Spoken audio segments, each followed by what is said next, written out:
Halo sahabatku, cerita Momo. Apa kabar kalian hari ini? Siapkan emosi kalian, karena hari ini kita akan masuk ke dalam kisah yang benar-benar menguji kesabaran. Ini tentang Fania, seorang wanita yang membangun sebuah rumah mewah impian dengan jerih payahnya sendiri. Tapi, ironisnya, ia justru diperlakukan seperti pembantu di istananya sendiri.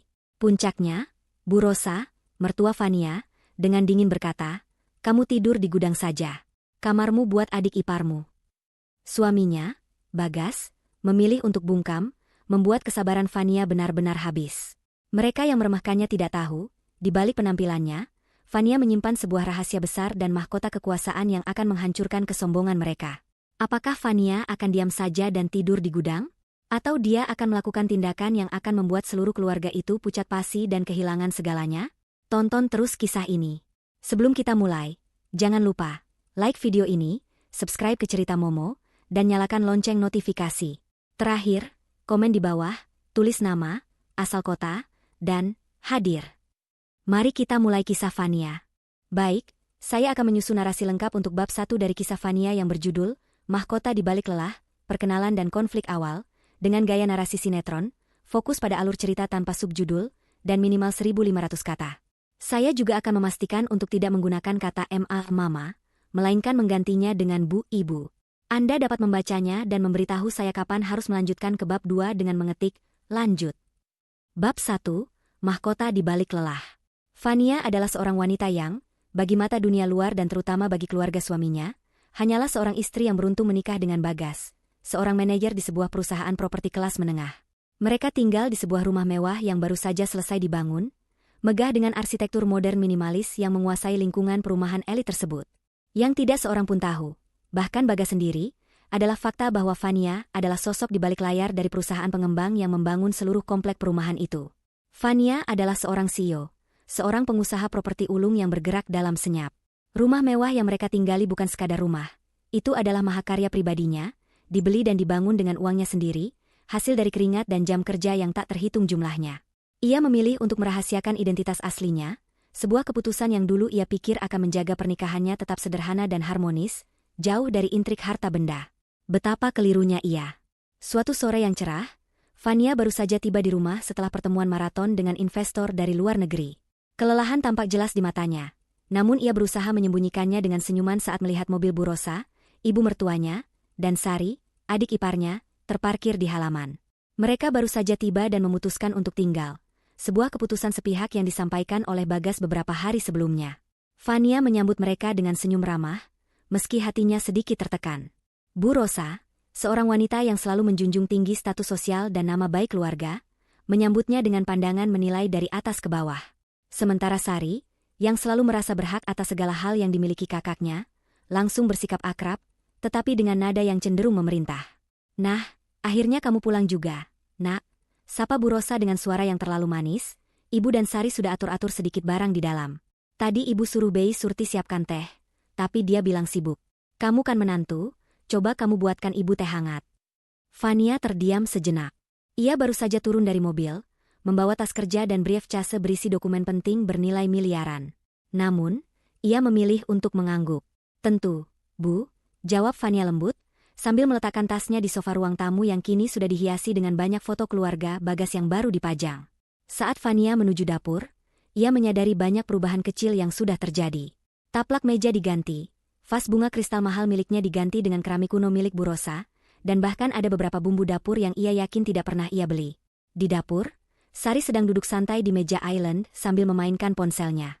"Oh, Mbak Fania. Pas banget. Nanti kalau udah selesai bikin teh buat ibu, tolong buatin aku smoothie mangga ya.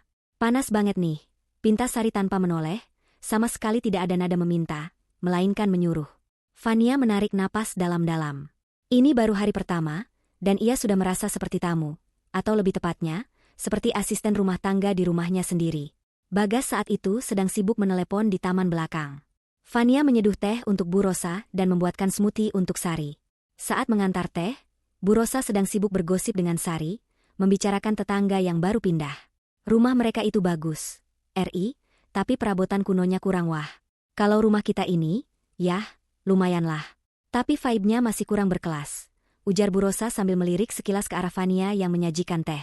Fania hanya tersenyum tipis, menahan diri untuk tidak menjelaskan bahwa interior rumah itu dirancang oleh arsitek ternama di bawah pengawasan ketatnya. Ia memilih kembali ke dapur untuk sejenak menenangkan diri. Ia tahu betul siapa Bu Rosa dan Sari. Mereka adalah tipe orang yang menilai-nilai seseorang dari seberapa banyak warisan yang ia terima, atau dari merek mobil apa yang ia kendarai. Bagi mereka, Fania hanyalah gadis desa yang beruntung dinikahi Bagas, putra kebanggaan mereka, yang dikira bertanggung jawab atas kemewahan rumah ini. Fania membiarkan mereka dalam kekeliruan itu, karena dulu ia percaya, kerendahan hati akan mendatangkan kedamaian. Malam itu, saat makan malam, suasana semakin terasa tidak nyaman. Bu Rosa terus-menerus mengomentari cara Fania memasak. Padahal Fania sudah berusaha menyiapkan hidangan favorit Bagas. Masakanmu ini kurang garam, nak, terlalu plain. Ibu kalau masak dulu pasti jauh lebih kaya rasa, kritik Bu Rosa sambil mendorong piringnya. Lagi pula, kenapa piring-piring di sini kecil-kecil begini? Tidak cocok untuk jamuan keluarga besar. Besok kita ke toko, kita ganti semua piring dan mangkuk di rumah ini. Sari, kamu temani ibu ya. Sari mengangguk setuju. Betul, Bu. Terus tirai kamar aku juga warnanya terlalu pucat. Aku mau ganti warna merah marun. Biar berani, tambah Sari dengan ekspresi serius, seolah itu adalah keputusan yang sangat penting. Fania menoleh ke arah Bagas, berharap suaminya akan turun tangan dan membela atau setidaknya menengahi. Tirai yang dimaksud Sari adalah tirai sutra mahal yang Fania pesan khusus dari luar negeri. Bagas, Fania mencoba memanggil suaminya dengan nada lembut. Aku rasa tirai itu sudah bagus. RI. Warnanya kan air tone. Bagas hanya mengangkat bahu sambil mengunyah makanannya. Sudahlah, sayang. Turuti saja ibu dan Sari. Mereka kan cuma sebentar di sini. Biarkan mereka nyaman. Ini kan demi keharmonisan keluarga, kata Bagas, menghindari tatapan Fania. Kata-kata Bagas terasa seperti tamparan. Bagas selalu menggunakan alasan, keharmonisan keluarga, untuk menutupi keengganannya menghadapi Bu Rosa, dan untuk membenarkan pengorbanan yang selalu harus dilakukan oleh Fania. Malam itu, Fania tidak bisa tidur. Ia pergi ke ruang kerjanya yang sepi, mengeluarkan laptopnya, dan mulai memeriksa laporan keuangan perusahaan propertinya. Melihat angka-angka besar dan grafik pertumbuhan yang tinggi, memberinya sedikit ketenangan. Angka-angka ini adalah rahasianya, benteng pertahanannya yang tak terlihat. Ia adalah orang yang menciptakan kekayaan ini, bukan Bagas, bukan pula Bu Rosa atau Sari. Keesokan harinya, drama berlanjut. Saat Fania bersiap untuk pergi ke kantor, ia melihat Bu Rosa sedang berbincang serius dengan Bei Surti, asisten rumah tangga mereka. Pokoknya, mulai hari ini, Bei Surti hanya fokus pada kebersihan luar dan mencuci. Soal makanan, nanti ibu yang atur. Dan Fania, karena kamu pulang cepat hari ini, kamu bantu siapkan makan malam dan mencuci semua piringnya, perintah Bu Rosa tanpa basa-basi. Fania yang terkejut mencoba protes. Bu, saya ada janji penting di sore hari. Kenapa tidak Sari saja yang membantu? Bu Rosa tertawa sinis. Sari? Sari itu kan masih muda, dan dia sedang sibuk mengurus pernikahannya. Lagi pula, kamu ini kan istri Bagas, menantu ibu. Sudah kewajibanmu melayani keluarga. Apalagi ibu dan Sari kan jarang-jarang di sini. Anggap saja ini bakti, ujar Bu Rosa, menekankan kata bakti dengan nada yang merendahkan. Bagas yang melihat pertengkaran kecil itu buru-buru menengahi. Sudah. Fania, kalau kamu nggak sempat, pesan catering saja. Tapi kalau bisa ya kamu masak. Lebih hemat kan? Nggak apa-apa, sayang. Turutin saja ibu, bujuk Bagas, lagi-lagi memilih jalan termudah dengan mengorbankan perasaan Fania. Fania merasa lelah. Bukan lelah fisik karena harus memasak, tapi lelah mental karena harus terus-menerus berhadapan dengan sikap yang meremehkan dan penolakan untuk diakui. Ia memutuskan untuk menerima tantangan itu. Baiklah, Bu. Saya akan masak, jawab Fania datar. Sepanjang hari itu, Fania membatalkan beberapa janji kerjanya. Ia sengaja pulang cepat, bukan untuk beristirahat, tetapi untuk melaksanakan tugasnya. Saat ia tiba, Bu Rosa dan Sari sedang menonton TV di ruang keluarga. Mereka bahkan tidak repot-repot menyapa atau menanyakan apakah Fania sudah makan. Fania masuk ke dapur dan mulai memasak masakan yang super lezat. Ia memasak hidangan ala restoran yang sebenarnya bisa ia lakukan dengan mudah. Ini adalah cara Fania untuk membuktikan bahwa ia bisa melakukan peran apapun dengan sempurna. Bahkan peran pembantu yang mereka paksakan padanya. Saat makan malam tiba, hidangan yang disajikan Fania tampak mewah dan lezat. Bu Rosa dan Sari makan dengan lahap, bahkan memuji masakan itu tanpa menyadari siapa yang membuatnya. Wah, Catering kita hari ini enak banget ya, Bu. Pasti mahal nih, puji Sari sambil menyendok lauk. Fania hanya tersenyum dingin. Itu bukan catering, Sari. Itu masakan saya, kata Fania dengan nada yang tenang. Wajah Bu Rosa dan Sari langsung berubah. Mereka terdiam, namun Bu Rosa cepat-cepat mengendalikan diri. Oh, kamu masak? Lumayanlah. Tapi besok masak yang lebih otentik ya, Nak. Ini terlalu modern. Ibu lebih suka masakan rumahan, kritik Bu Rosa, menolak untuk mengakui kehebatan Fania. Bagas, seperti biasa, hanya diam dan menikmati masakannya. Setelah makan malam, Sari dan Bu Rosa langsung meninggalkan piring kotor di meja. Fania memandangi tumpukan piring itu. Ia ingat, ia adalah seorang CEO yang baru saja menutup kesepakatan bernilai ratusan miliar. Kini, tangannya harus mencuci piring-piring sisa makanan dari orang-orang yang meremehkannya di rumah yang sebenarnya ia beli. Kelelahan Fania memuncak, namun ia tidak menangis. Ia mencuci semua piring itu, bukan karena ia takut pada Bu Rosa, tetapi karena ia sedang mengumpulkan amarah dan kekuatan. Saat ia mencuci piring, ia mengambil ponselnya. Ia membuka sebuah aplikasi rahasia, sebuah aplikasi yang menghubungkannya langsung dengan Pak Rizal, pengacara kepercayaannya. Fania mengetik pesan singkat, "Pak, saya rasa sudah waktunya kita aktifkan rencana B, persiapkan dokumen-dokumen penarikan aset." Fania meletakkan ponselnya, dan senyum kecil yang penuh makna muncul di bibirnya. Ia sudah lelah bermain sandiwara kerendahan hati. Ia memutuskan, mulai sekarang, ia akan memainkan perannya yang sesungguhnya. Bu Rosa, Sari, dan bahkan Bagas tidak akan pernah siap menghadapi badai yang akan ia lepaskan. Babak pertama telah usai, dan Fania, si wanita yang dipandang sebelah mata, baru saja menarik pelatuknya. Ia akan membiarkan mereka menikmati sedikit lagi kemewahan palsu itu, sebelum ia merenggut semuanya kembali. Keesokan harinya, Fania bangun dengan tekad baru. Ia tidak lagi melihat hari-hari ke depan sebagai beban, melainkan sebagai sebuah permainan catur di mana ia sudah melihat 3 langkah di depan lawannya. Pagi itu, ia sengaja menghabiskan waktu di luar rumah, bertemu dengan Pak Rizal, pengacaranya yang berwibawa, di sebuah kafe tersembunyi. Pertemuan itu berlangsung serius, di mana Fania menyerahkan semua kunci akses dan dokumen yang diperlukan untuk memulai proses penarikan aset. Pak Rizal terkejut dengan kecepatan dan ketegasan Fania, tetapi sebagai orang yang sudah lama bekerja untuknya, ia tahu betul bahwa di balik kelembutan Fania, ada kecerdasan bisnis yang sangat tajam dan hati yang kini telah mengeras. "Saya ingin ini dilakukan secepat dan seefektif mungkin, Pak Rizal. Saya ingin mereka menikmati hari-hari terakhir mereka di kemewahan yang mereka anggap sebagai hak," ujar Fania dengan tatapan tajam, jauh berbeda dari Fania yang tersenyum pasrah di dapur semalam. Pak Rizal mengangguk, meyakinkan Fania bahwa segalanya akan berjalan sesuai rencana. Identitas rahasia Fania kini berfungsi sebagai senjata, dan Pak Rizal adalah operatornya. Fania baru pulang larut malam, jauh setelah Bagas dan keluarganya selesai makan malam. Hari itu ia sengaja mengenakan pakaian yang sangat santai, kaos longgar dan celana jeans. Seperti seorang wanita yang baru pulang dari urusan biasa, bukan seorang CEO yang baru saja mengamankan kontrak triliunan rupiah. Ia ingin memberikan kesan yang sesuai dengan persepsi mereka. Wanita yang lemah, tidak berbahaya, dan mudah diatur. Saat Fania membuka pintu utama, suasana rumah terasa sangat sepi dan aneh. Semua lampu sudah dimatikan, kecuali lampu di ruang keluarga. Fania merasa ada yang tidak beres. Langkah kakinya membawa Fania menaiki tangga menuju kamar utama, kamar yang seharusnya menjadi surga pribadinya bersama Bagas. Namun, saat ia memutar kenop pintu itu terkunci. Fania mengerutkan kening. Ia mencoba mengetuk pelan, berpikir Bagas mungkin sudah tidur. Tapi yang membuka pintu bukan Bagas, melainkan Sari. Sari membuka pintu sedikit, hanya menyembulkan wajahnya. "Oh, Mbak Fania, kenapa?" tanyanya dengan nada penuh keheranan yang dibuat-buat, seolah Fania adalah pengganggu.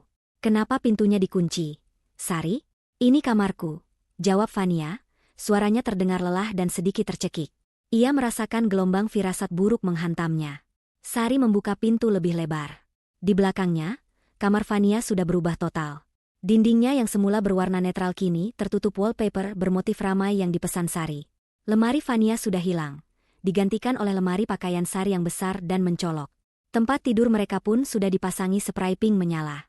Bu Rosa sedang duduk di tepi ranjang, terlihat nyaman sambil membaca majalah. Fania, kamu baru pulang?"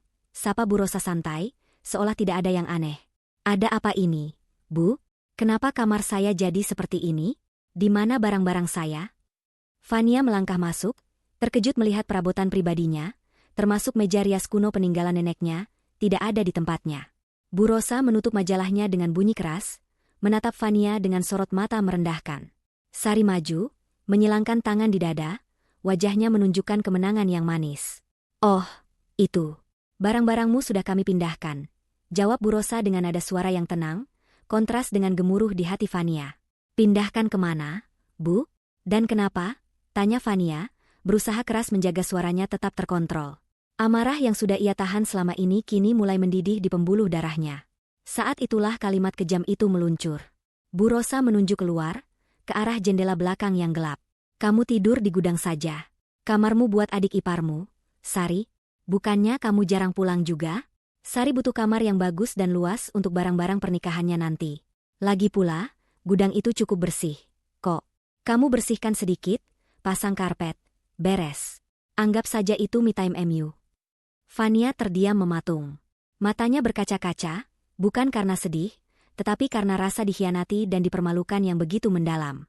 Ini bukan lagi soal perabotan atau kamar, ini adalah pelecehan terhadap harga dirinya, terhadap statusnya sebagai istri dan sebagai pemilik rumah itu.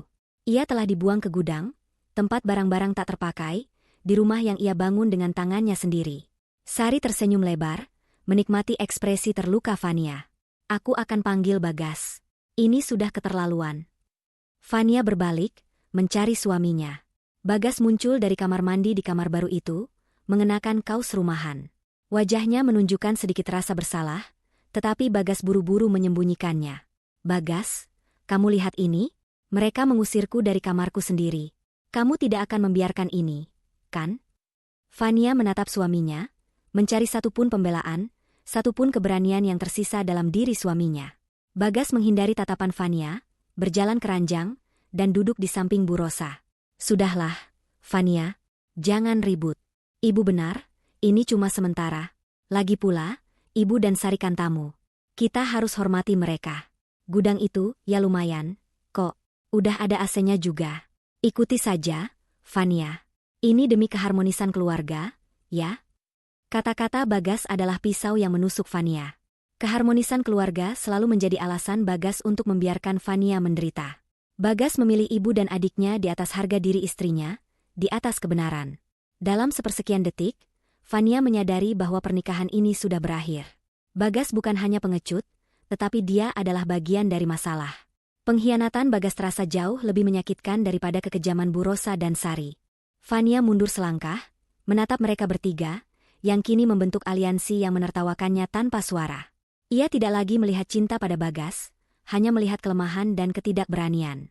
"Baiklah," ucap Fania, suaranya sangat rendah dan dingin, menyebabkan tawa Sari terhenti. "Saya akan tidur di gudang." Ia berbalik dan berjalan menuruni tangga. Ia tidak menangis. Air mata terasa terlalu mahal untuk mereka. Ia berjalan ke gudang yang terletak di ujung taman belakang. Itu adalah ruangan yang awalnya ia rencanakan sebagai gudang penyimpanan peralatan berkebun. Gudang itu gelap, berbau apek, dan penuh dengan perkakas lama. Fania menyalakan lampu, melihat sekeliling. Di sudut ruangan, ia menemukan tumpukan koper dan kardus miliknya. Itu adalah barang-barang yang mereka buang. Ia membuka salah satu koper dan mengambil selimut. Ia menggelar selimut di lantai semen yang dingin, menatap langit-langit yang rendah. Fania duduk di tengah kegelapan, rasa dingin lantai menembus celananya, namun ia tidak peduli. Ia mengeluarkan ponselnya lagi. Layarnya menyala, memancarkan cahaya ke wajahnya yang tegas. Ia membuka kembali pesan kepada Pak Rizal, memastikan bahwa proses penarikan aset dimulai esok pagi tanpa penundaan. Ia kemudian memanggil sahabatnya, "Mila." "Mil, aku diusir ke gudang." Fania memulai, suaranya nyaris berbisik. Mila di seberang telepon terkejut dan marah. "Apa? Ke gudang? Di rumahmu sendiri? Bagas di mana? Kenapa dia biarin aja?" "Dia yang menyuruhku. Dia bilang ini demi Bu Rosa dan Sari." "Mila, aku sudah mengambil keputusan. Pak Rizal akan mulai proses hukum besok," jelas Fania. Mila terdiam sejenak. "Aku datang sekarang." "Jangan, Mil. Aku butuh kamu besok. Aku butuh kamu sebagai saksi bisu, saat aku mengungkap semua. Jangan biarkan mereka tahu. Biarkan mereka tenggelam dalam kesombongan mereka. Aku akan tidur di sini malam ini. Ini adalah malam terakhir mereka merasa nyaman di istanaku," ujar Fania, nada suaranya kini penuh kekuatan yang menakutkan. Fania menutup telepon. Ia memejamkan mata. Udara pengap gudang tidak membuatnya sesak, justru memberinya oksigen baru untuk rencana balas dendamnya. Ia tidak akan melawan dengan teriakan atau tangisan. Ia akan melawan dengan hukum dan kekuatan finansialnya yang selama ini ia sembunyikan. Mereka merendahkannya sebagai pembantu, mereka membuangnya ke gudang. Mereka tidak tahu, dari kegelapan gudang inilah, sang ratu sesungguhnya akan muncul, bersiap untuk merebut kembali mahkotanya dan merobohkan singgasana palsu mereka. Tidur di gudang malam ini adalah penanda. Semua sudah berakhir, dan babak baru, babak pembalasan, akan segera dimulai. Malam pertama Fania di gudang berlalu dengan dingin dan sunyi. Ia tidak tidur nyenyak, tetapi ia juga tidak merasa hancur. Justru, kehinaan yang ia rasakan telah berubah menjadi energi yang dingin dan terfokus. Pagi itu, Fania bangun sebelum matahari terbit. Ia merapikan selimutnya, melipatnya dengan rapi seolah itu adalah ranjang termewah. Ia berjalan keluar dari gudang, melewati taman yang indah, dan kembali memasuki rumah. Di dalam rumah, suasana masih hening. Fania menuju dapur. Ia mendapati meja makan penuh dengan remah-remah sisa makan malam. Piring-piring kotor semalam masih menumpuk di wastafel. Bu Rosa dan Sari jelas tidak repot-repot membersihkan kekacauan mereka. Fania menggeleng kecil, mencatat dalam hati betapa tebalnya rasa kepemilikan palsu mereka. Ia tidak menyentuh piring-piring itu. Bukan karena malas, tetapi karena ia sudah memutuskan bahwa peran pembantu di rumahnya sendiri telah berakhir. Fania menuju kamarnya yang kini diduduki Sari. Ia mengetuk pintu, dan kali ini Bagas yang membuka. Bagas tampak terkejut melihat Fania berdiri di sana dengan wajah tanpa ekspresi, membawa tas kerjanya. "Fania, kenapa kamu nggak pakai baju kantor? Kenapa kamu masih pakai ini?" Bagas bertanya, menyentuh bahu Fania, tetapi Fania dengan cepat menghindar. "Aku butuh beberapa pakaian dan dokumen penting dari lemariku." "Kamu tahu di mana mereka membuang lemariku?" tanya Fania, langsung ke intinya. Bagas tampak gugup. "Itu. Ibu suruh Bei Surti taruh di ruang penyimpanan lama di loteng. Kamu ambil saja, Fania. Aku harus berangkat kerja sekarang. Aku udah terlambat." "Kamu pergi begitu saja?" Fania menahan suaranya agar tetap rendah.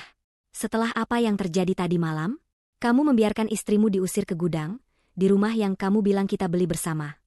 Wajah Bagas memerah. Ia melihat ke belakang, memastikan Bu Rosa dan Sari belum bangun. "Fania, tolong jangan mulai drama. Aku kan sudah bilang, ini demi keharmonisan. Aku cinta kamu, tapi ibu itu ibuku. Aku nggak bisa melawan beliau. Lagi pula, kamu kan bisa beli baju baru. Jangan permasalahkan hal kecil seperti kamar. Aku janji, kalau ibu dan Sari sudah pulang, kita akan rapikan lagi." Fania menatap mata Bagas, dan di sana ia tidak menemukan cinta yang dulu pernah ia yakini. Ia hanya melihat seorang pria yang takut. Seorang pria yang memprioritaskan kenyamanan dirinya di atas keadilan untuk pasangannya. Pengkhianatan Bagas bukan lagi berupa tindakan, tetapi sebuah pengkhianatan di dalam diam.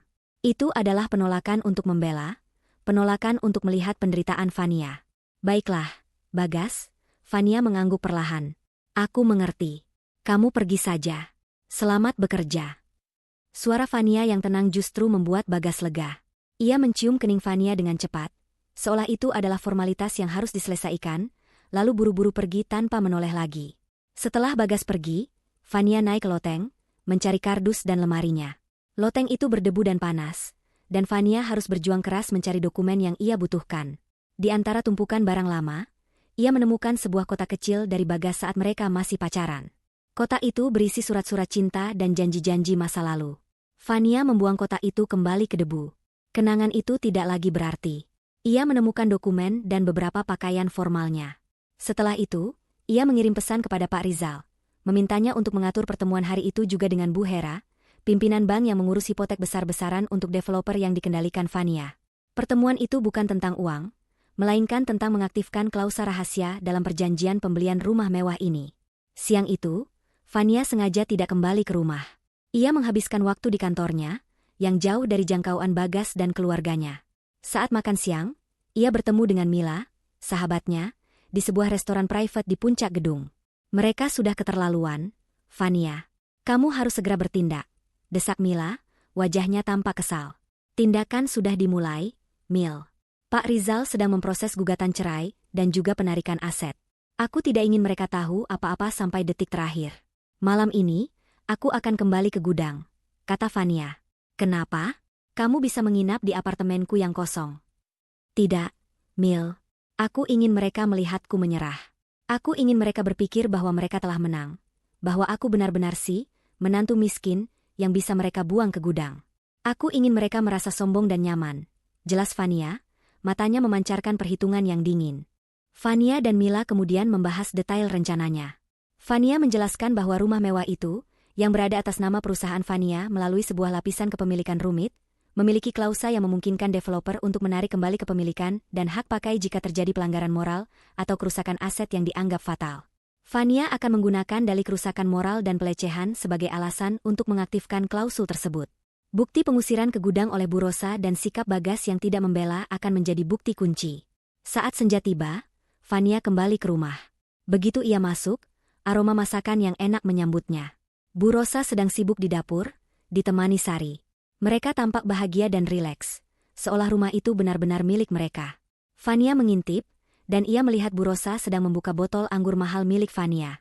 "Vania, kamu baru pulang?" sapa Bu Rosa dengan nada yang agak mabuk. "Sini, bantu ibu potong keju ini." Vania berjalan mendekat, mengambil pisau dari tangan Bu Rosa dengan hati-hati.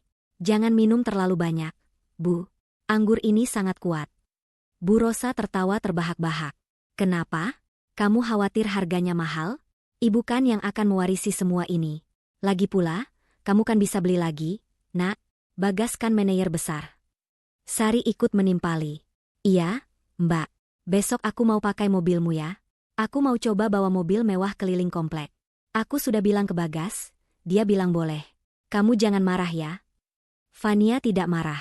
Ia justru merasa lega. Mereka benar-benar telah melampaui batas, memberikan Vania semua amunisi yang ia butuhkan. Vania hanya tersenyum simpul. "Tentu, Sari, pakai saja." Malam itu, Vania makan malam dengan tenang, mendengarkan celotehan angku mereka tentang rencana renovasi rumah dan betapa beruntungnya Sari mendapatkan kamar utama. Setelah makan, Bagas menghampiri Vania yang sedang menuju gudang. "Vania, tunggu," panggil Bagas. Ia menyerahkan sebuah bantal dan selimut baru. "Ini, pakai ini. Gudangnya kan dingin. Aku sayang kamu, Vania. Cepatlah kita lewati masa ini, ya." Vania mengambil bantal itu, tetapi ia tidak melihat Bagas. Ia hanya melihat keengganan di matanya. "Terima kasih, Bagas. Tapi kamu tidak perlu khawatir. Sebentar lagi, kamu tidak akan melihatku tidur di gudang lagi." "Maksudmu?" "Maksudku, sebentar lagi, kamu akan mengerti segalanya," jawab Vania misterius. Ia berbalik dan menuju kegelapan gudang. Di dalam gudang, Vania duduk di bantal barunya. Ia mengeluarkan laptopnya lagi. Pak Rizal mengirimkan dokumen yang sudah disiapkan. Vania menghabiskan sisa malamnya di dalam gudang, bukan untuk meratap, melainkan untuk mempersiapkan email yang akan ia kirimkan ke Bagas dan Bu Rosa tepat saat matahari terbit. Email itu berisi surat gugatan cerai dan pemberitahuan penarikan aset. Ia juga mengirimkan jadwal eksekusi kepada Pak Rizal. Penarikan aset akan dilakukan lusa pagi. Vania ingin memberi mereka 1 hari penuh lagi untuk merasa di atas angin, untuk menikmati kamar tidur utama dan anggur mahal, sebelum semuanya runtuh. Ia melihat jam di ponselnya. Sisa waktu mereka tinggal beberapa jam. Vania tersenyum dalam kegelapan. Ia telah dicampakkan dan dipermalukan. Kini, waktunya untuk bangkit dan menggunakan kekuatan yang telah ia sembunyikan dengan susah payah. Malam di gudang itu adalah malam terakhirnya sebagai wanita lemah. Besok, ia akan menjadi sang ratu properti, wanita yang akan mengusir mereka dari istana yang mereka anggap milik sendiri. Keputusan sudah bulat, tidak ada pengampunan, hanya ada keadilan hukum yang dingin dan tanpa emosi. Pagi itu, Vania bangun dari lantai semen gudang, merasakan sakit di punggungnya, tetapi rasa sakit itu segera tergantikan oleh sensasi dinginnya kekuatan. Ia segera berganti pakaian, memilih setelan kerja paling mahal dan berwibawa yang ia miliki. Pakaian itu bukan hanya sekadar kain, melainkan baju zirah yang akan ia kenakan untuk pertempuran hari ini. Vania keluar dari gudang, berjalan melewati halaman yang kini diselimuti embun pagi. Saat ia masuk rumah, Bu Rosa dan Sari sedang sarapan di meja makan. Aroma roti panggang dan kopi tercium, tetapi Vania tidak tertarik. Ia melihat piring kotor semalam masih di sana, menunggu Bei Surti membersihkannya. Vania tidak menyapa. Ia hanya berjalan lurus ke meja, meletakkan kunci mobilnya dengan bunyi klak yang cukup keras di atas meja, tepat di samping cangkir kopi Bu Rosa. "Sari, mobilnya sudah kamu pakai kemarin, kan? Aku butuh mobil itu hari ini, kata Fania dengan nada yang sepenuhnya bisnis, tanpa emosi. Sari mendongak, wajahnya terlihat kesal karena kenyamanannya terganggu. Loh, kan kata Mas Bagas aku boleh pakai sampai besok. Aku mau ketemu klien wedding organizer hari ini, Mbak. Ini penting. Bu Rosa langsung menyela, memasang wajah marah. Fania, kamu ini apa-apaan? Hanya karena kamu tidur di gudang? Kamu pikir kamu bisa bersikap kasar? Biarkan saja Sari pakai. Kamu kan bisa pakai taksi online atau mobil Bagas. Jangan pelit. Fania hanya tersenyum tipis. Senyum yang tidak menjanjikan kebaikan, melainkan bahaya. Mobil Bagas? Dia sedang rapat penting hari ini. Dan aku tidak akan naik taksi online, Bu.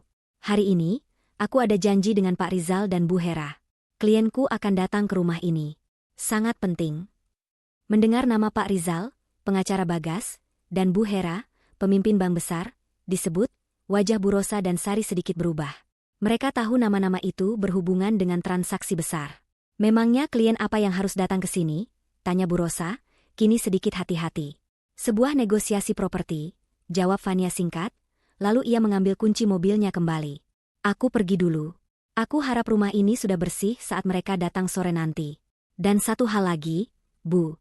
Tolong jangan sentuh anggur di wine cellar lagi. Itu bukan untuk konsumsi pribadi. Fania berbalik dan pergi, meninggalkan Bu Rosa dan Sari dalam kebingungan yang bercampur amarah. Di kantor Pak Rizal, Fania menghabiskan waktu merinci langkah-langkah eksekusi. Rencananya adalah, hari ini, Pak Rizal akan mengirimkan surat tuntutan cerai dan tuntutan ganti rugi aset kepada Bagas dan Bu Rosa. Sementara itu, Fania akan mengatur kedatangan kliennya, Bu Hera, yang sebenarnya adalah sekutunya, ke rumah itu. Pertemuan itu akan menjadi panggung untuk pengungkapan besar. Pak Rizal memberitahu Fania bahwa Bu Rosa dan Bagas akan menerima surat resmi dari pengadilan pada tengah hari. Fania menyuruh Pak Rizal untuk menunda konfirmasi penerimaan surat sampai pukul 3 sore. Fania ingin mereka berada dalam suasana hati yang paling sombong sebelum menerima pukulan telak itu. Siang hari, Fania mengirim pesan kepada Mila, memintanya datang ke rumah jam 4 sore, berpura-pura menjadi rekan bisnis Fania. Seperti yang Fania duga, Bu Rosa tidak bisa menahan diri. Karena Fania menyebutkan adanya klien penting yang akan datang, Bu Rosa memutuskan untuk mengadakan pesta kecil dan memamerkan rumah mewah itu seolah-olah milik mereka. Dengan bangga, Bu Rosa mengundang beberapa teman sosialitanya dan kerabat jauhnya ke rumah, meminta Sari untuk mendekorasi ruang keluarga dan menyiapkan hidangan-hidangan mewah. Mereka percaya, jika ada klien besar datang, mereka harus menunjukkan betapa kaya dan berkuasanya keluarga mereka. Pukul 3 sore, rumah Fania sudah penuh dengan tawa dan obrolan angkuh dari tamu-tamu Bu Rosa. Sari sibuk melayani, dan Bu Rosa berjalan dengan bangga, memamerkan setiap sudut rumah, termasuk kamar utama yang kini ia klaim untuk Sari. Di tengah suasana yang riuh itu, sebuah mobil hitam mewah berhenti di depan gerbang. Dari mobil itu, turunlah Pak Rizal yang mengenakan setelan formal, ditemani seorang kurir dari pengadilan. Pak Rizal masuk ke halaman dan langsung menuju pintu utama, mengabaikan tatapan heran para tamu. Bu Rosa melihat kedatangan Pak Rizal, dan segera menghampirinya dengan senyum yang dipaksakan. Oh, Pak Rizal, ada apa?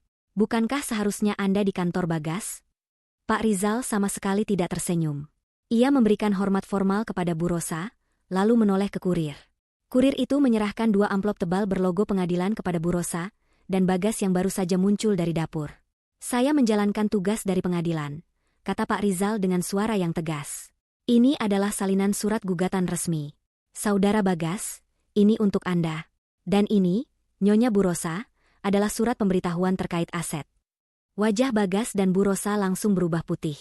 Mereka mengambil amplop itu dengan tangan gemetar. Bu Rosa membuka amplopnya lebih dulu, matanya membesar saat membaca baris pertama, gugatan penarikan aset dan tuntutan ganti rugi atas nama penggugat, Fania. Apa ini? Fania menggugat cerai Bagas? Teriak Bu Rosa histeris, membuat semua tamu terdiam. Bagas membaca suratnya dengan cepat.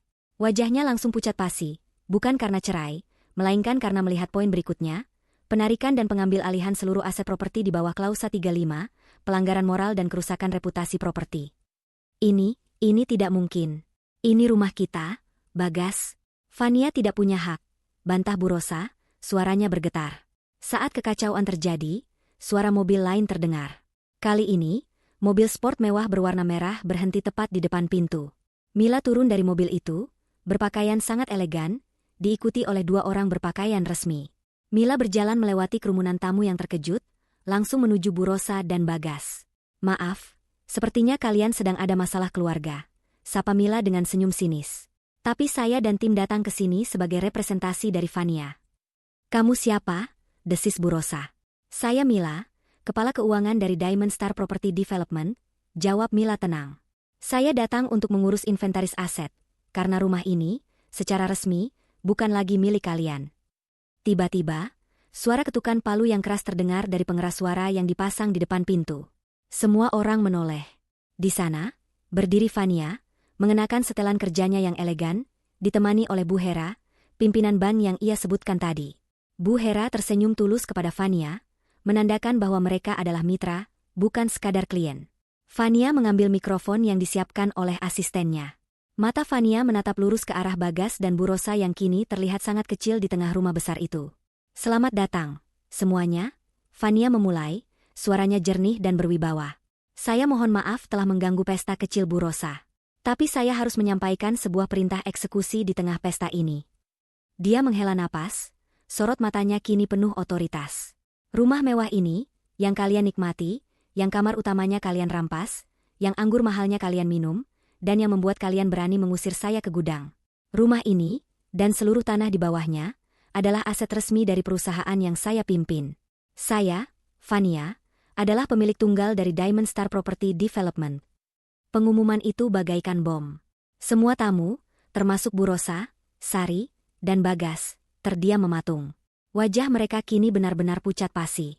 Mereka yang selama ini meremehkan Vania, menyuruhnya mencuci piring, dan membuangnya ke gudang, ternyata sedang berdiri di hadapan bos besar yang menguasai kekayaan mereka. Bu Rosa adalah orang pertama yang pulih dari keterkejutannya.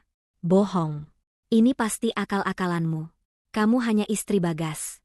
Kamu tidak mungkin CEO sebesar itu." "Oh, ya?" Vania menyahut dengan nada meremehkan. Ia menunjuk ke arah Bu Hera yang berdiri di sampingnya. "Bu Hera, tolong berikan pernyataan Anda." Bu Hera melangkah maju dengan elegan. "Saya Bu Hera, pimpinan Global Synergi Bank. Saya di sini untuk mengonfirmasi bahwa Nyonya Vania adalah key investor dan controlling shareholder dari Diamond Star Property Development. Perusahaan ini, yang diwakili oleh Pak Rizal, hari ini mengaktifkan klausa penarikan aset karena adanya kerusakan moral dan penggunaan properti yang tidak sesuai. Bukti pelecehan dan pengusiran ke gudang akan menjadi bagian dari tuntutan ganti rugi kami." Bagas ambruk di kursi. Ia menyadari betapa bodoh dan pengecutnya dia. Dia telah mengkhianati seorang wanita yang jauh lebih kuat, kaya, dan berkuasa daripada dirinya. Sari menangis tanpa suara, memeluk Bu Rosa yang kini menatap Vania dengan mata penuh kebencian dan ketakutan. Vania menatap Bagas terakhir kali, sorot matanya kini penuh rasa jijik. "Kamu punya waktu 24 jam untuk mengemas barang-barangmu, Bagas. Jangan pernah lagi menyebut kata keharmonisan kepadaku." Perintah eksekusi telah diberikan, dan panggung drama kini berubah menjadi panggung kejatuhan. Setelah Vania selesai berbicara, suasana di rumah mewah itu berubah total dari pesta yang riuh menjadi keheningan yang mematikan, hanya diselingi oleh isak tangis Sari yang kini memeluk erat kaki Bu Rosa. Para tamu yang tadinya ikut menikmati kemewahan itu kini berbisik-bisik ketakutan, buru-buru mengambil tas mereka dan melarikan diri dari rumah yang mendadak terasa seperti panggung eksekusi.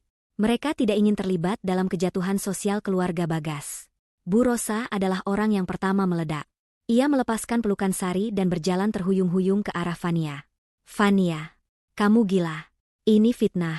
Rumah ini warisan keluarga. Bagas yang membelinya. Kamu tidak bisa melakukan ini. Kamu hanya menantu rendahan yang beruntung," teriak Bu Rosa, mencoba mencengkeram lengan Vania. Namun, Vania berdiri tegak, tak gentar. Sebelum tangan Bu Rosa menyentuhnya, Pak Rizal dan 2 petugas keamanan yang ia bawa maju menghadang. "Mohon jaga jarak, Nyonya Bu Rosa," ujar Pak Rizal dengan suara dingin. "Semua dokumen sudah jelas. Nyonya Vania adalah CEO dari Diamond Star Property Development. Pembelian properti ini dilakukan oleh perusahaan sebagai aset investasi dengan hak pakai terbatas yang terikat perjanjian pernikahan dengan Bagas.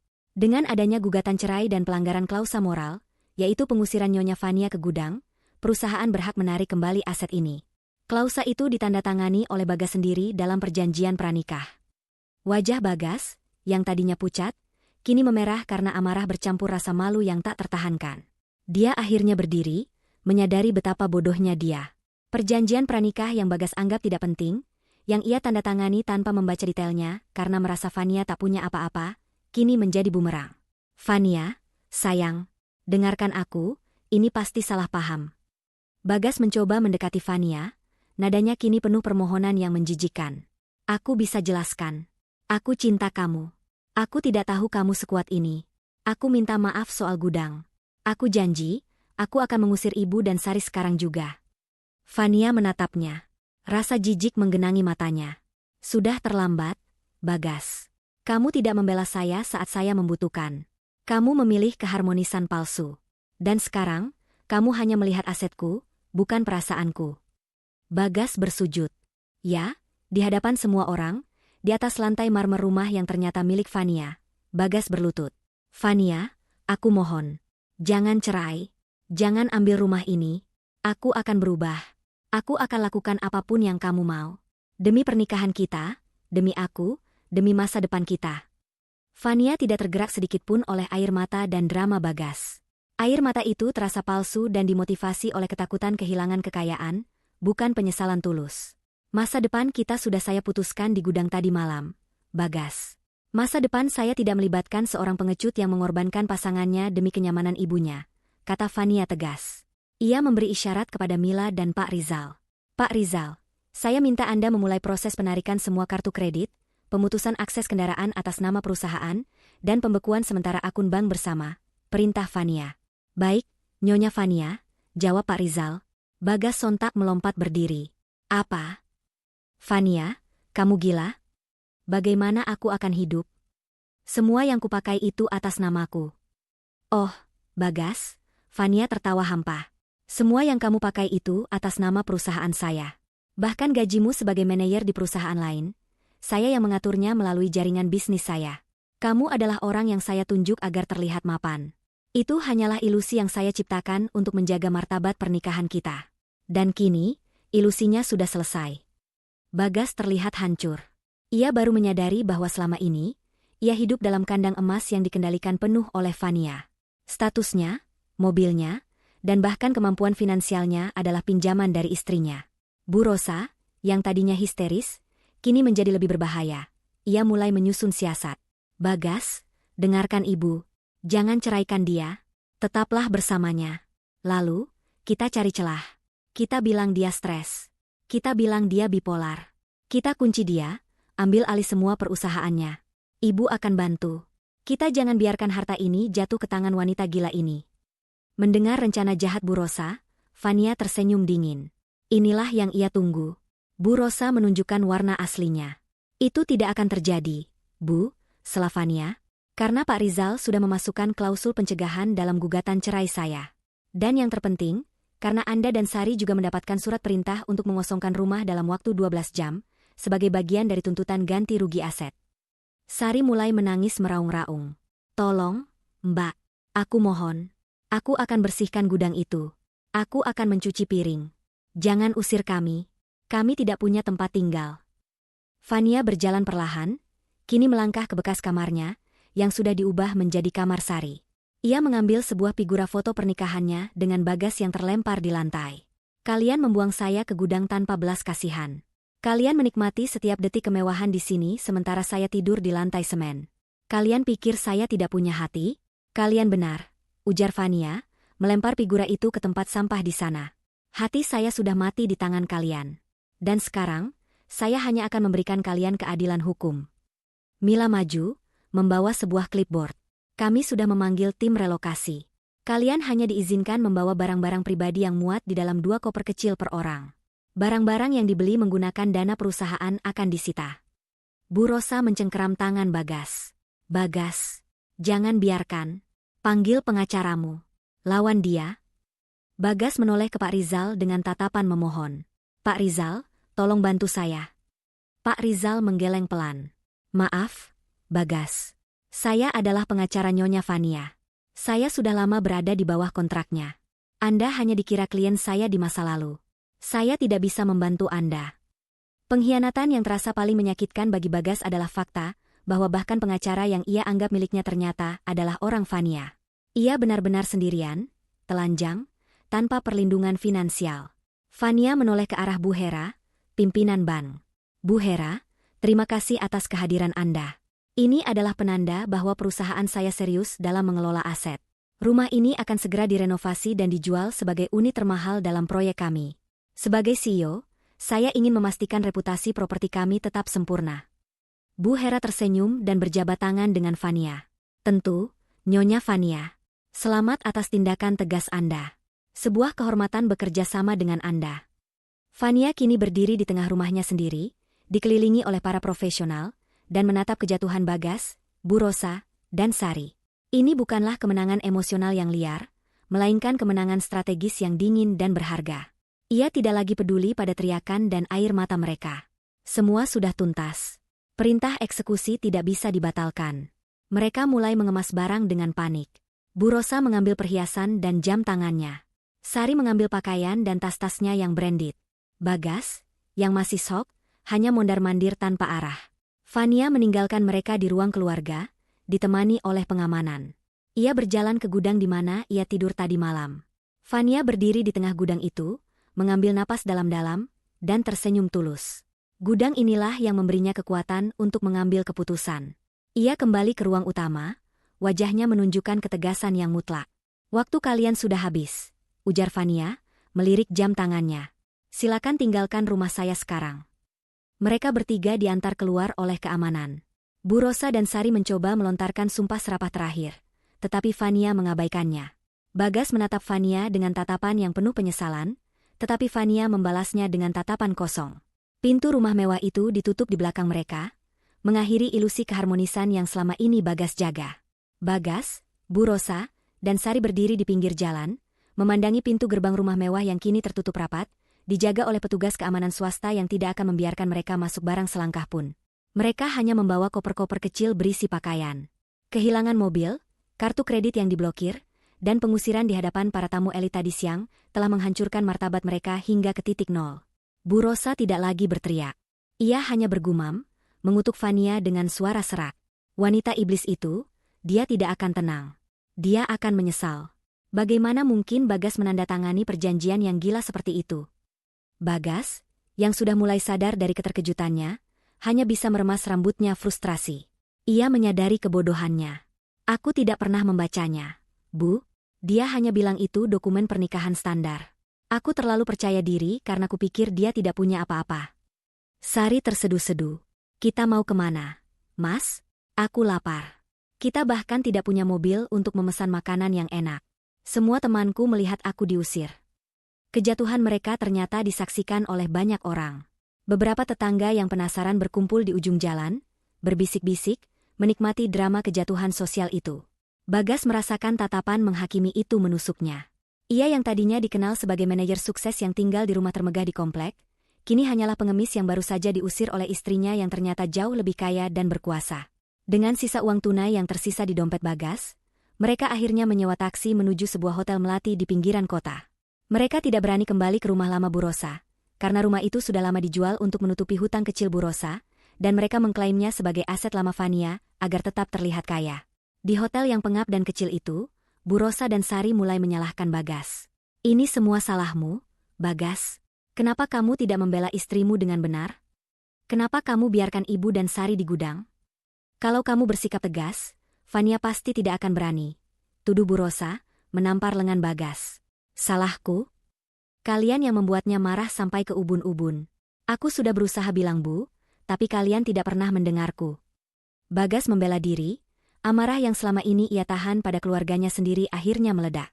Ia sudah lelah menjadi peredam masalah. Perpecahan mulai terjadi.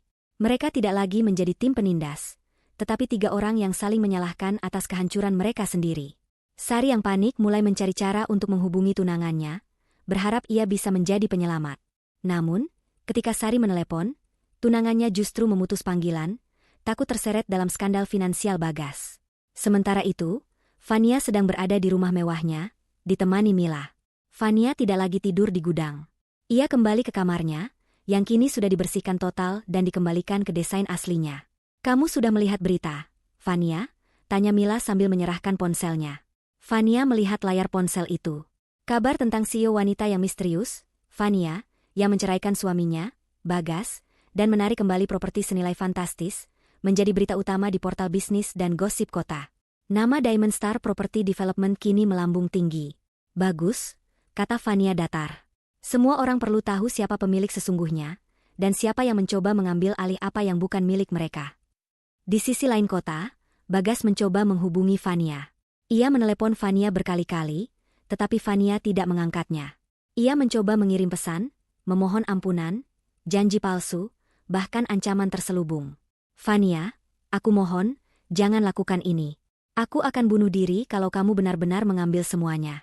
Kasihanilah aku, Fania, tulis Bagas. Fania membaca pesan itu tanpa emosi. Pak Rizal sebelumnya sudah memperingatkan Fania bahwa Bagas mungkin akan melakukan trik emosional. Fania hanya membalas satu pesan, jangan mencoba trik emosional, Bagas. Hubungi pengacaramu. Aku tidak punya waktu untuk drama. Melihat Bagas tidak berhasil, Bu Rosa memutuskan untuk menggunakan cara licik. Ia menelepon Dion, rekan bisnis lama Fania yang juga kenalan Bu Rosa di masa lalu, mencoba memutarbalikkan fakta. Dion, Fania itu sudah gila. Dia mengusir kami dari rumah kami sendiri. Dia bilang dia CEO, padahal dia hanya stres dan bipolar. Kamu harus tolong Bagas, Ibu mohon. Jangan sampai reputasi Bagas hancur. Pinta Bu Rosa penuh drama. Dion mendengarkan dengan tenang. Maaf, Bu Rosa. Saya tahu Nyonya Fania. Dia adalah wanita yang sangat cerdas dan terkemuka di industri. Kami menghormati keputusannya. Lagi pula, perusahaan Anda sudah lama tidak punya aset. Saya tidak bisa membantu. Saya sarankan Anda menyelesaikan masalah hukum, bukan drama emosional. Panggilan itu ditutup, dan Bu Rosa semakin putus asa. Ia bahkan mencoba menghubungi Pak Karta, seorang pengacara terkenal yang pernah ia gunakan di masa lalu. Namun, Pak Karta menolak mentah-mentah, takut berurusan dengan Fania yang kini memiliki pengaruh besar di lingkaran hukum dan bisnis. Sari, yang kebingungan, mencoba menggunakan media sosial. Ia mengunggah foto dirinya sedang menangis dengan keterangan yang menyentuh hati, menuduh Fania sebagai wanita kejam yang tidak punya hati. Namun, netizen yang sudah membaca berita resmi dari media bisnis justru menyerang Sari. Drama. Siapa suruh ngusir orang ke gudang di rumahnya sendiri? Karma cepat, Mbak. Dasar matre. Makanya, jangan jadi benalu, kerja keras dong kayak Bu Fania. Komentar-komentar pedas itu menghantam Sari. Ia buru-buru menghapus unggahannya, tetapi rasa malu itu sudah menyebar. Di hotel melati itu, Bagas melihat Sari dan Bu Rosa terpuruk. Ia tahu mereka harus segera pindah, karena hotel itu terlalu mahal untuk uang tunai mereka yang semakin menipis. Bagas akhirnya memutuskan untuk memberanikan diri pergi ke kantor lama Fania. Ia ingin bertemu langsung dan memohon belas kasihan. Ia tiba di gedung pencakar langit yang merupakan kantor pusat perusahaan Fania. Bagas yang dulunya bisa masuk dengan mudah ke kantor biasa, kini dihentikan di lobi yang mewah dan steril. Saya Bagas, suami Nyonya Fania. Saya ada janji, kata Bagas, mencoba memasang wajah percaya diri. Petugas keamanan di lobi hanya tersenyum tipis. Maaf, Tuan. Nyonya Fania saat ini sedang rapat board meeting dan tidak menerima tamu tanpa janji. Dan lagi, saya harus mengoreksi Anda, Tuan. Anda adalah mantan suami Nyonya Fania.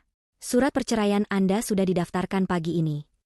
Penolakan dan koreksi itu menghantam Bagas telak. Ia tidak lagi punya status, tidak lagi punya harga diri. Saat Bagas keluar dari lobi, ia melihat sebuah mobil hitam mewah berhenti. Pintu mobil terbuka, dan Fania keluar, ditemani Pak Rizal. Fania mengenakan gaun sutra yang indah dan memancarkan aura kekuasaan. Bagas berlari ke arahnya. Fania, tunggu. Aku mohon, dengarkan aku. Fania berhenti. Ia menoleh ke Bagas, tatapannya dingin dan kosong. Bagas, kita tidak punya urusan lagi. Aku tahu aku salah. Aku menyesal. Aku minta maaf karena aku tidak membela kamu dari ibu. Aku minta maaf soal gudang. Tolong, jangan ambil pekerjaanku. Jangan ambil semuanya. Bagas memohon, air mata mengalir di wajahnya. Fania hanya menggeleng pelan. Penyesalanmu terlambat, Bagas. Saya adalah seorang CEO. Saya tidak akan membiarkan orang yang lemah dan tidak punya integritas tetap berada di jaringan bisnis saya. Semua aset dan fasilitas yang saya berikan sudah saya tarik. Itu konsekuensi dari pilihanmu. Fania tidak menunggu jawaban Bagas. Ia berjalan masuk ke dalam gedung, meninggalkan Bagas yang berlutut di jalanan, diterangi oleh lampu kota yang mulai menyala. Itu adalah upaya kontak terakhir Bagas yang gagal total. Fania sudah menutup pintu rapat-rapat. 3 hari setelah pengusiran dari rumah mewah, Bagas, Bu Rosa, dan Sari terpaksa pindah ke sebuah kontrakan kecil di kawasan padat penduduk. Kontrakan itu sempit, panas, dan bau apek, jauh dari kemewahan yang selama ini mereka nikmati. Mereka bertiga harus berbagi satu ruangan, tidur di kasur tipis yang dibeli Bagas dengan sisa uang tunainya. Bu Rosa tidak bisa berhenti mengeluh. Bagaimana mungkin kita bisa hidup begini, Bagas? Ibu tidak bisa bernapas di tempat kumuh seperti ini. Ini semua gara-gara kamu yang pengecut. Kenapa kamu biarkan wanita gila itu mengusir kita? Sari, yang biasanya sombong dan manja, kini terlihat kuyu. Perhiasannya yang mahal sudah digadai untuk membayar sewa bulan pertama. Ia tidak bisa menggunakan kartu kreditnya yang sudah diblokir, dan ponselnya yang mewah kini hanya menjadi pajangan karena tidak mampu membeli paket data. Ia terus-menerus menangis, meratapi hilangnya tunangan dan status sosialnya. Bagas, yang sudah kehilangan pekerjaannya di perusahaan lamanya karena skandal perceraiannya yang viral, kini harus bekerja serabutan. Dia mencoba melamar ke beberapa perusahaan, tetapi jaringan Fania sangat luas. Setiap kali ada perusahaan besar yang ingin merekrutnya, mereka selalu mundur setelah mendapat masukan dari kolega Fania, yang intinya menyebut Bagas sebagai pria tanpa integritas dan pengecut. Di suatu pagi yang panas, Bu Rosa yang tidak tahan dengan bau sampah di depan kontrakan menyuruh Bagas untuk membelikan makanan. Cepat belikan ibu bubur ayam yang enak. Jangan yang abal-abal. Ibu tidak bisa makan makanan murahan. Perintah Bu Rosa dengan nada yang sama kerasnya seperti saat ia di rumah mewah Fania. Uang kita tinggal sedikit. Bu, kita harus hemat. Bubur di warung seberang saja, ya? Jawab Bagas lelah. Tidak mau. Kamu ini anak ibu, masa kamu biarkan ibu menderita begini? Kamu harus cari cara, Bagas, desak Bu Rosa. Bagas akhirnya pergi dengan kepala tertunduk. Ia berjalan kaki ke warung bubur yang agak jauh, berusaha menghindari orang-orang yang mungkin mengenalnya. Saat ia berjalan, ia melihat sebuah papan reklame besar. Itu adalah iklan properti terbaru dari Diamond Star Property Development. Di papan itu, terpampang foto rumah mewah yang baru saja ia tinggalkan, kini diubah namanya menjadi The Fania Residence, simbol kemenangan Fania. Di bawah foto rumah itu, terpampang foto Fania yang tersenyum elegan, dengan title CEO Founder. Bagas menatap foto itu, hatinya hancur berkeping-keping. Wanita yang ia remehkan, yang ia suruh tidur di gudang, kini dielu-elukan sebagai ikon bisnis. Sementara Bagas terpuruk dalam kesedihan dan penyesalan, Fania berada di kantornya yang megah, bersiap untuk acara besar. Mila, sahabatnya, datang dengan membawa gaun baru untuk Fania. Malam ini adalah malam kamu meresmikan title kamu, Fania. Semua media akan hadir di acara gala dinner Diamond Star, kata Mila bersemangat. Ini bukan soal pamer, Mil. Ini soal penegasan. Aku ingin semua orang tahu bahwa kekayaanku adalah murni, bukan warisan atau pemberian suami, jawab Fania, membiarkan Mila membantunya bersiap. Bagaimana kabar mereka? Tanya Mila hati-hati. Fania mengangkat bahu. Pak Rizal memberitahu aku bahwa mereka tinggal di kontrakan sempit. Bagas sudah kehilangan semua privilege dan reputasinya. Sari dan Bu Rosa sudah menjual hampir semua barang mereka untuk bertahan hidup. Aku tidak ingin tahu lebih jauh. Aku sudah mendapatkan keadilan. Sisanya adalah karma mereka. Fania memang tidak lagi menyimpan dendam membara, tetapi ia juga tidak memiliki belas kasihan. Ia belajar bahwa belas kasihan pada orang yang tidak punya hati hanya akan menjadi senjata bagi mereka untuk menyerangnya lagi. Malam harinya, acara gala dinner berlangsung meriah. Semua tokoh bisnis, politisi, dan media terkemuka hadir. Fania tampil memukau, memancarkan aura seorang ratu. Dalam pidatonya, ia tidak menyebut nama Bagas atau keluarganya, tetapi pesannya sangat jelas. Kesuksesan sejati adalah ketika Anda membangun mahkota Anda sendiri, sehelai demi sehelai, tanpa bergantung pada validasi dari siapapun. Dan yang terpenting, jangan pernah biarkan siapapun meremehkan harga diri Anda. Jika ada yang mencoba mengambil apa yang menjadi milik Anda, gunakan kecerdasan dan kekuatan Anda untuk mengambilnya kembali, ujar Fania di atas panggung, disambut tepuk tangan meriah. Di tengah-tengah acara, Fania mendapat pesan dari Pak Rizal. Bu Rosa dan Sari mencoba masuk ke area ballroom dengan berpura-pura menjadi tamu undangan, berharap bisa membuat keributan dan memohon di depan media. Mereka terlihat lusuh, jauh dari citra sosialita yang mereka pertahankan. Mereka ada di pintu masuk. Fania. Mereka mau membuat drama, bisik Pak Rizal saat mendekati Fania. Fania tetap tenang. Ia melihat ke pintu masuk, dan dari jauh, ia melihat siluet Bu Rosa yang sedang ditarik mundur oleh petugas keamanan. Biarkan saja. Jangan biarkan mereka masuk. Ini adalah acara penegasan kekuasaan, bukan reality show, kata Fania kepada Pak Rizal. Bu Rosa, yang tidak berhasil masuk, akhirnya berteriak dari balik pintu kaca yang kedap suara. Ia menunjuk Fania, mencoba menarik perhatian orang di dalam. Namun, suaranya teredam, dan para tamu di dalam hanya mengira itu adalah drama kecil di luar. Fania tidak membiarkan momen itu merusak acaranya. Ia melanjutkan berbincang dengan para investor, seolah-olah tidak ada yang terjadi. Ia telah menutup babak hidupnya yang lama dengan elegan dan berkelas. Keesokan harinya, di kontrakan sempit, Bu Rosa kembali putus asa. Ia melihat liputan berita tentang kemegahan acara Fania. Kita harus buat drama yang lebih besar. Bagas, kita harus muncul di TV. Kita harus bilang dia menelantarkan kita. Kita harus balas dia, teriak Bu Rosa. Bagas kini sudah benar-benar lelah dengan rencana dramatis ibunya.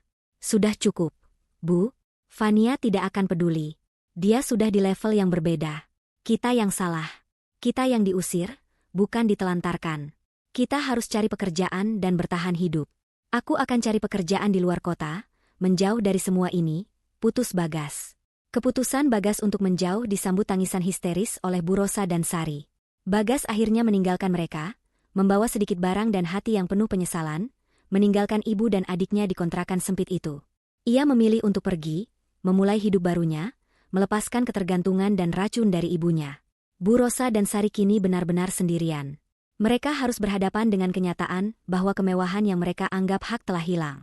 Mereka melihat foto-foto Fania di media sosial yang kini hidup bahagia dan makmur, sementara mereka hanya bisa berbagi kamar mandi yang kotor. Penyesalan perlahan mulai merayap di hati Bu Rosa, bukan karena kekejamannya, tetapi karena ia telah mengusir sumber kemewahan mereka ke gudang. Fania, sementara itu, sudah terbang ke luar negeri untuk membuka proyek baru, meninggalkan semua drama di belakangnya.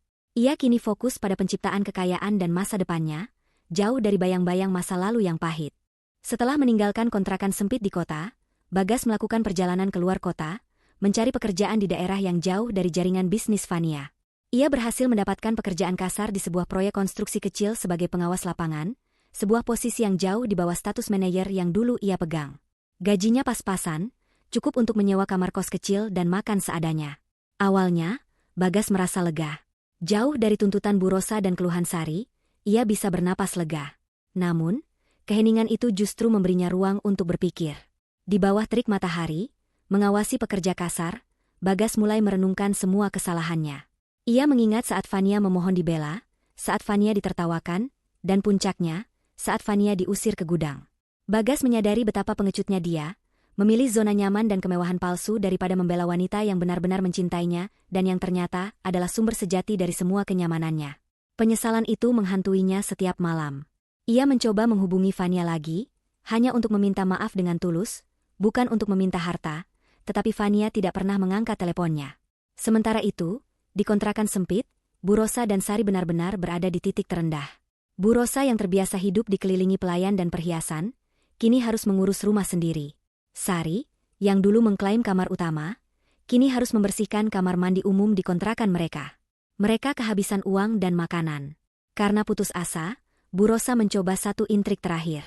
Ia pergi ke kantor berita gosip lokal dan mencoba menjual cerita. Saya Bu Rosa, ibu mertua dari CEO Fania. Dia menelantarkan kami. Dia gila dan kejam.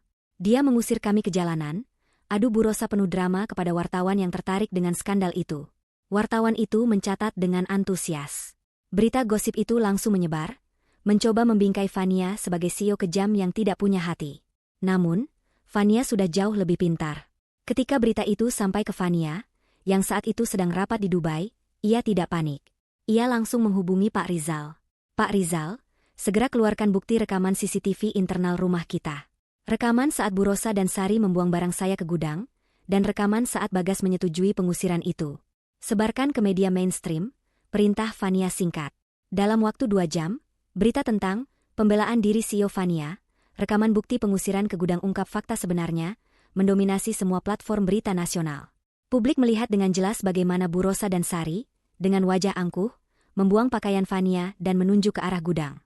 Mereka juga melihat Bagas yang hanya diam dan pasrah. Serangan balik Fania itu seketika membalikan opini publik. Bu Rosa dan Sari yang tadinya berharap mendapat simpati, justru dihujat habis-habisan oleh netizen. Mereka dijuluki sebagai Ratu Gudang dan keluarga Benalu. Kantor berita gosip yang memuat cerita Bu Rosa terpaksa menghapus artikel mereka dan mengeluarkan permintaan maaf publik kepada Fania, takut kehilangan kerjasama iklan dengan Diamond Star Property Development. Bu Rosa yang melihat berita itu, hanya bisa menangis histeris di kontrakan. Ia menyadari Fania tidak hanya kaya, tetapi juga memiliki kekuasaan media dan kekuatan bukti yang tak terbantahkan. Semua intrik mereka selalu dipatahkan Fania dengan mudah. Sementara itu, Bagas yang sedang istirahat makan siang di proyek konstruksi melihat berita online itu. Ia melihat rekaman CCTV dirinya yang diam tak berdaya saat Fania dipermalukan. Rasa bersalahnya semakin dalam. Ia tidak lagi melihat Fania sebagai istri yang bisa ia bujuk, melainkan sebagai sosok yang kini mustahil ia gapai. Ia menyadari bahwa bukan Fania yang kejam, tetapi ia dan keluarganya yang telah mendorong Fania menjadi sekeras ini. Di kontrakan, Sari mencoba merayu mantan tunangannya lagi, tetapi tunangannya justru mengirimkannya tautan berita tentang gelar Ratu Gudang yang disematkan kepadanya. Sari putus asa. Ia tahu bahwa reputasi sosialnya hancur total, dan Bagas sudah pergi meninggalkannya. Malam itu, Bu Rosa duduk sendirian di kegelapan kontrakan. Ia mengambil sepotong koran lama yang memuat foto rumah mewah Fania. Ia memandangi rumah itu dan membayangkan Fania yang kini tidur nyenyak di kamar utama. Bu Rosa akhirnya menangis, bukan karena rasa bersalah pada Fania, melainkan karena penyesalan finansial yang mendalam. Ia menyesal telah mengusir sumber kemakmuran mereka, menyesal telah meremehkan menantunya. Penyesalan itu adalah penyesalan yang datang terlambat dan hanya didasari oleh kepentingan diri sendiri. Fania, yang kini kembali ke Jakarta, memutuskan untuk tidak lagi bersembunyi. Ia mengambil alih posisi CEO secara terbuka dan mengadakan konferensi pers. Ia menggunakan kisahnya sebagai motivasi, menceritakan bagaimana ia bangkit setelah dipermalukan dan dibuang. Pesan Fania jelas, tidak ada yang berhak meremehkan nilai seseorang.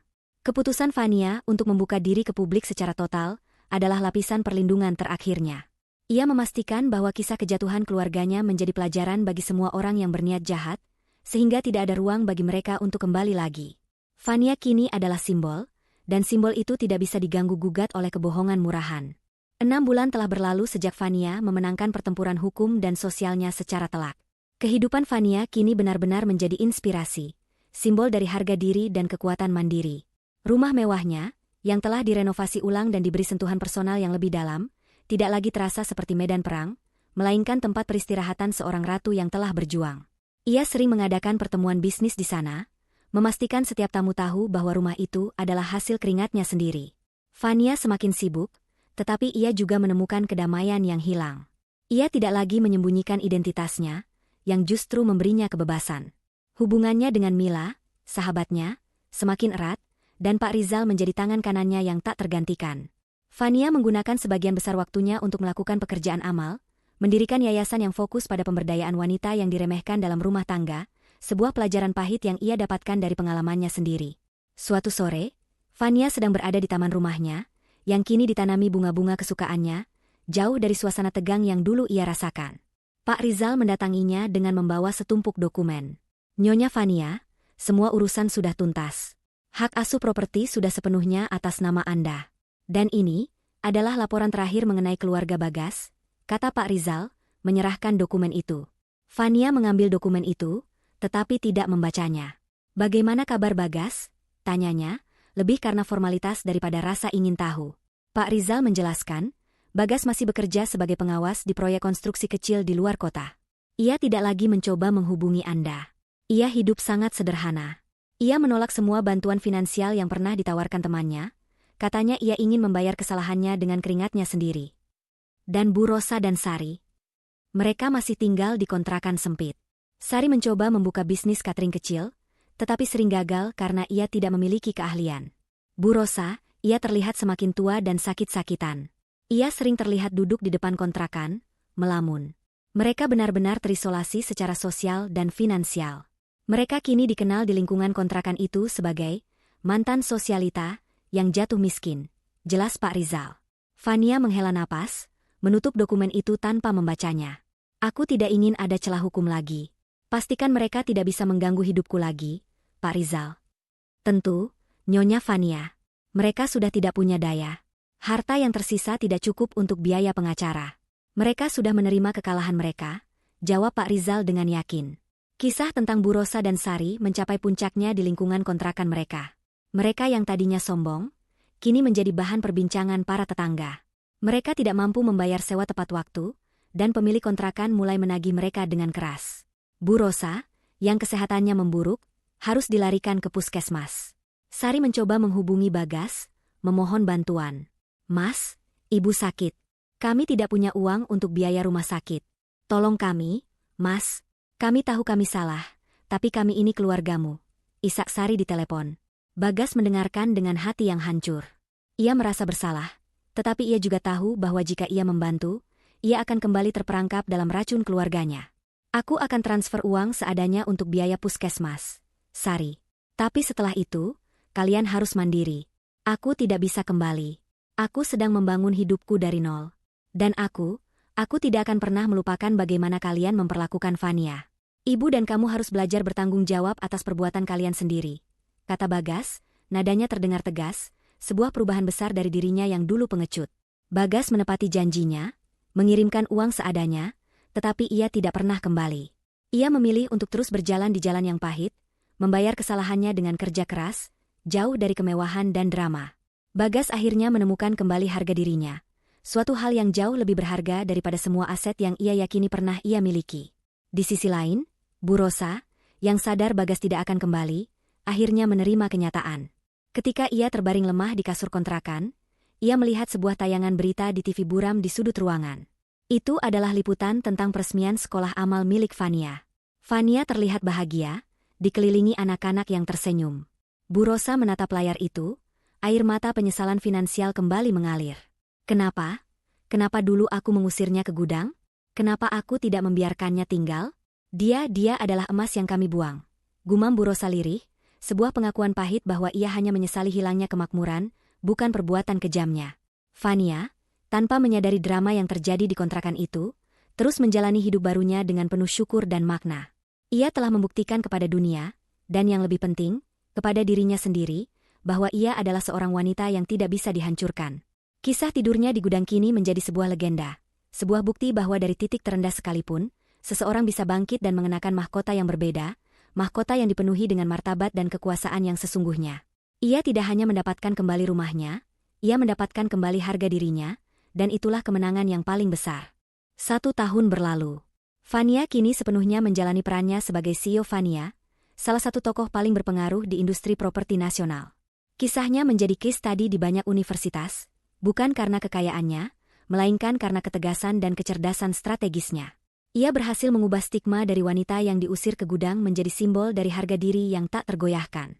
Rumah mewahnya, yang dulu merupakan tempat penderitaan, kini menjadi kantor pusat sementaranya yang megah dan penuh semangat positif. Fania mengadakan acara peresmian besar untuk kantor pusat permanen perusahaannya. Seluruh tokoh penting hadir, termasuk Bu Hera, pimpinan bank, dan Pak Rizal yang kini diangkat menjadi Chief Legal Officer di perusahaannya. Acara itu terasa seperti sebuah perayaan kemenangan. Di tengah-tengah perayaan, Fania menyempatkan diri untuk berbicara dengan Mila. "Aku tidak menyangka, Mil. 1 tahun lalu, aku tidur di gudang, merencanakan kehancuran mereka. Sekarang, aku meresmikan gedung ini," ujar Fania, matanya memancarkan rasa syukur. "Kamu mendapatkannya, Fania.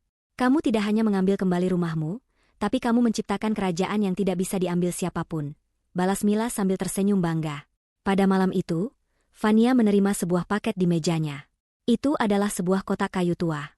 Fania membuka kotak itu dengan hati-hati. Di dalamnya, ada sebuah sapu tangan lusuh milik Bu Rosa dan sepucuk surat tanpa alamat pengirim. Surat itu ditulis dengan tulisan tangan yang gemetar. Fania mengenali tulisan tangan itu adalah tulisan Sari. Isi surat itu singkat, penuh penyesalan yang jujur kali ini, bukan permohonan uang. Sari menceritakan bahwa Bu Rosa kini harus tinggal di panti jompo yang sederhana, karena kondisi kesehatannya yang semakin memburuk dan mereka tidak mampu membayar biaya perawatan. Sari sendiri kini bekerja sebagai penjaga toko kecil, hidup dari gaji minimalis. "Mbak Fania, saya tahu kami tidak pantas dimaafkan. Tapi saya menulis ini bukan untuk meminta apapun.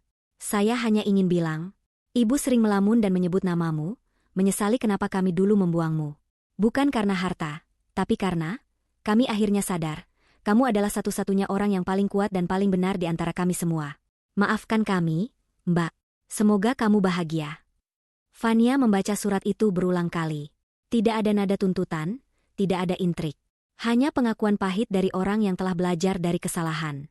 Fania merasakan sedikit sentuhan iba, tetapi ia tahu bahwa ia tidak akan mengubah keputusannya. Ia telah memberikan mereka keadilan. Keadilan itu terasa pahit, tetapi itu perlu. Fania merobek surat itu menjadi potongan-potongan kecil, lalu membuangnya ke tempat sampah. Ia mengambil sapu tangan lusuh milik Bu Rosa dan meletakkannya di tangannya. Ia tidak akan menyimpan sapu tangan itu, tetapi ia akan menyimpan pelajaran dari kejatuhan mereka. Beberapa hari kemudian, Pak Rizal memberikan kabar terbaru mengenai Bagas. Bagas, yang kini sudah berpisah dari lingkungan keluarganya yang toksik, menunjukkan perkembangan positif. Ia bekerja keras dan telah dipromosikan di perusahaan konstruksi kecil itu. Bagas meminta saya menyampaikan salam, Nyonya Fania.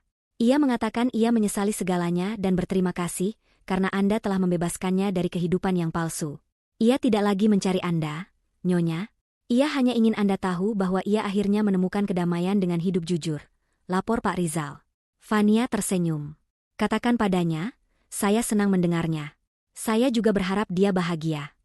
Fania akhirnya menyadari bahwa pembalasan terbaik bukanlah melihat mereka menderita, tetapi membangun hidupnya sendiri hingga tidak ada lagi yang bisa menyentuhnya.